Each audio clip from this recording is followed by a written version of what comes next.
Selamat bertemu lagi peserta didik SMK Berluhur kelas 12 TKJ. Kita bersama pada hari ini belajar administrasi infrastruktur jaringan. Tema kita hari ini adalah mengenai struktur dasar algoritma. Struktur dasar sebuah algoritma itu merupakan langkah-langkah yang harus kita buat agar program yang kita buat dapat sesuai dengan yang kita inginkan. Ada 3 struktur dasar yang akan kita pelajari. Untuk pertemuan yang pertama ini, kita akan mempelajari mengenai struktur sekuensial atau runtunan. Sebelumnya, perlu diketahui bahwa ada 3 struktur dasar algoritma. Yang pertama, struktur sekuensial. Yang kedua, struktur seleksi atau pemilihan. Yang ketiga adalah struktur repetition atau pengulangan. Baik, kita akan masuk ke materi kita, yaitu struktur sekuensial. Apa itu struktur sekuensial? Struktur sekuensial adalah struktur yang beruntun atau berurutan. Strukturnya mulai dari baris pertama sampai baris terakhir, diruntut dari awal sampai akhir tanpa adanya suatu pengulangan atau tanpa adanya suatu pemilihan. Jadi instruksi dikerjakan satu persatu, dan jika instruksi pertama belum dikerjakan, maka instruksi kedua tidak dapat berjalan. Demikian juga dengan instruksi ketiga tidak dapat berjalan ketika instruksi kedua tidak dilakukan. Sehingga jika ada satu instruksi yang tidak dilakukan, maka aplikasi yang kita buat akan berhenti atau tidak melanjutkan ke instruksi yang berikutnya. Akhir instruksi merupakan akhir dari algoritma yang merupakan suatu hasil dari instruksi-instruksi yang sudah kita buat berdasarkan tujuan dari pemrograman yang kita buat. Yang berikutnya kita lihat di sebelah kali Bapak, itu ada skema bagaimana struktur sekuensial ini dijalankan. Dari tahap pertama, dari atas balok itu warna biru, ke bawah, terus setelah instruksi kedua, instruksi ketiga tidak eksekusi, kemudian eksekusi yang terakhir menampilkan hasil dan selesai. Contohnya, kita akan menghitung luas persegi panjang. Kita tahu luas persegi panjang adalah panjang dikali lebar. Sehingga yang diperlukan nanti adalah kita memasukkan panjangnya, memasukkan nilai lebarnya. Setelah kita masukkan nilai panjang dan lebar, instruksi yang berikutnya adalah mencari luas dengan mengalikan panjang dikali lebar. Setelah itu akan tampil di layar kita nanti hasilnya, yaitu luas. Setelah itu program selesai dan berhenti.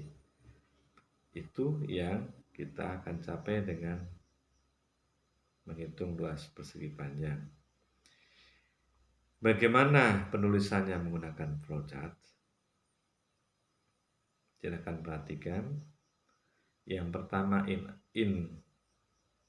flow in itu mulai, kemudian masukkan panjang, masukkan lebar, kemudian akan dieksekusi perintahnya menjadi panjang dikali lebar untuk mendapatkan luas. Kemudian luas akan ditampilkan di layar dan selesailah programnya. Yang kedua, kita akan masuk ke mengapa harus berurutan. Adakah pengaruhnya? Urutan instruksi dalam algoritma sangat penting karena instruksi menentukan hasil akhir. Urutan yang berbeda bisa jadi membuat hasilnya berbeda, bisa juga membuat hasilnya sama. Berikut kita lihat tabel yang ada di sebelah. Algoritma A dan algoritma B, deklarasi tetap sama, kita tidak bisa mengubah itu karena selalu diawali dengan deklarasi. A, B, dan C kita definisikan sebagai tipe integer untuk angka. Deskripsinya, perintah yang pertama dilakukan adalah read, membaca input A dan input B. Langkah kedua dari deskripsi, di algoritma A kita melihat untuk mendapatkan C, A ditambah B.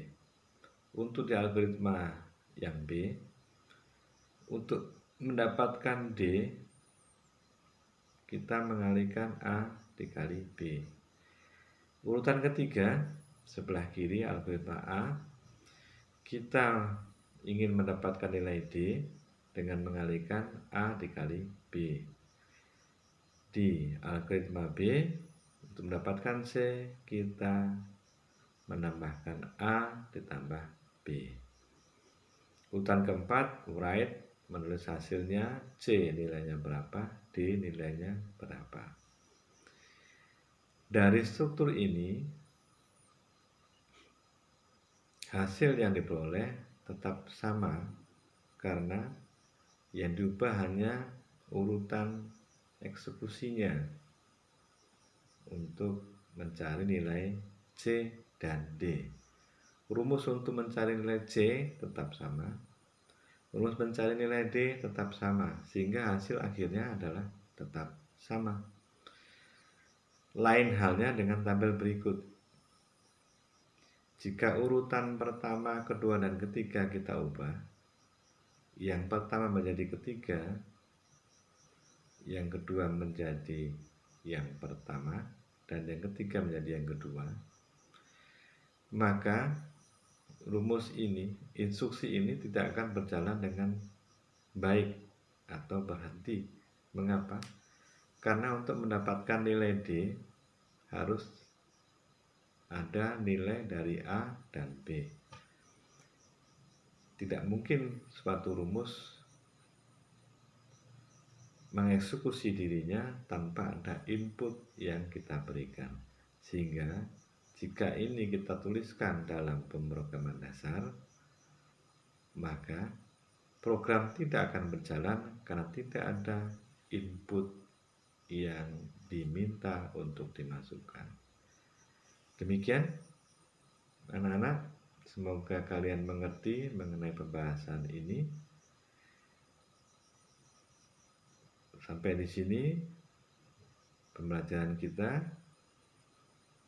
Silahkan dilihat video ini, dipelajari.